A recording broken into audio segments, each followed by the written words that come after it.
Okay, now that you've got the basics of how to do the derivatives of inverse trig functions, let's try a little bit harder example. So the only way that this one's going to be harder is we have a fraction inside of my cosine inverse. So still chain rule, and you've been using chain rule, but this one we're just going to have fractions to deal with. So let's take it one step at a time. If you want to go ahead and separate it, that might be helpful.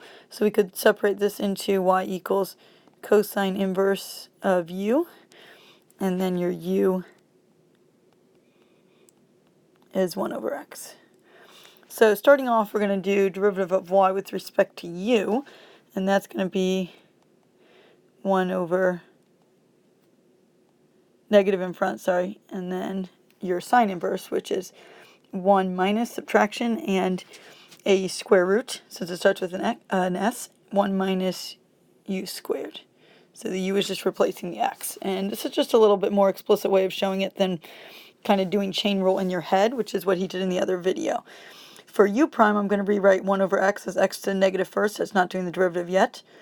Now I can go ahead and do the derivative. So u prime, or du dx, is negative x to the negative second, also known as negative 1 over x squared. So now I need to put those together.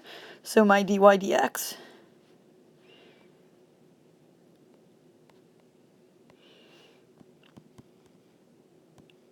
clean that up a bit. Dy dx is my y prime, negative 1 over radical 1 minus, and my u that I'm squaring, so my u is 1 over x. That's going to go in here. And then I've got to multiply by u prime. So the negative 1 over x squared is going to be out on the side, so you can put it over here. I'm going to go ahead and put in the top, because if I'm multiplying fractions, it's going to end up in the numerator. So I'm going to go ahead and do times negative 1 over x squared. So we have a mess, a complex fraction. I know these are your favorite, so let's see what we can do with this to try to simplify it. I think the best option is to, let's start in the denominator and see what we can do with that. So I'm going to do a little bit of work before I rewrite it. So I'm just going to work with the denominator down here, and I'm going to recognize that I really have square root of 1 minus 1 squared over x squared. That's all inside my square root. And I'd like to make that a fraction minus a fraction with the same denominator. So let's multiply times x squared and times x squared, so that I end up with x squared minus 1 all over x squared. So square root of x squared minus 1, denominator I got to be the same. Since the denominator is x squared here and x squared there, I can subtract the numerators, keep the denominator the same. So once I get to that, then I can separate, and I can say I have the square root of x squared minus 1 all over the square root of x squared. So I'm going to rewrite that here, square root of x squared minus 1 all over the square root of x squared. And that's looking a lot better. Numerator, let's clean that up a bit. So numerator up here, I've got negative 1 times negative 1 over x squared, so obviously that's just a positive 1 over x squared. So I still have the complex fraction bit, but things should be looking a bit better to you. So I'm going to go ahead and reciprocate, I think is my best choice here. So let's go ahead and multiply by the reciprocal, or your version, however you like to simplify your complex fractions. Let's see if I can move this all over. Sweet.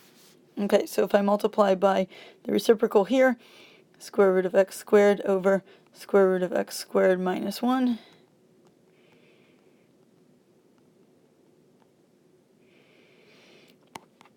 Okay, so denominator's gone, and now I just have a simple fraction, so to speak, relatively speaking.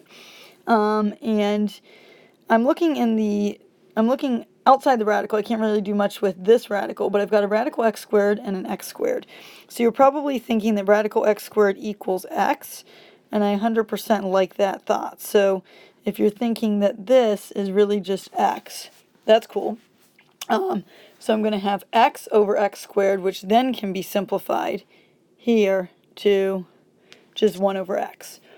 And that's basically right. I'm going to do one more thing that's probably going to weird you out. Let's go ahead and write what we have. So we've got 1 over x radical x squared minus 1. And the last thing, I don't want you to get totally freaked out by this, but I am going to go ahead and put absolute value bars around the x there. And I'm going to say that this is my final answer. Whoa, that was a weird circle. 1 over the absolute value of radical x squared minus 1. So you're asking yourself, where'd that absolute value of x come from?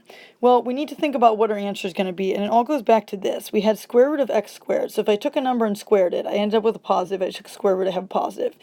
And then I had x squared, so if it was a negative, it became a positive. If it was positive, it still was positive. So this fraction, radical x squared over x, is going to be a positive value. So there's no need, I need to make that happen, even though I simplified it. So it has to do with this whole square root of x squared. When I simplified that to x, it was always going to be a positive. So I have to put the absolute value bars. So if my x is negative, it ends up being positive. So in simplifying, that's just something I have to check. Don't worry about that a ton, but good to talk about when we can.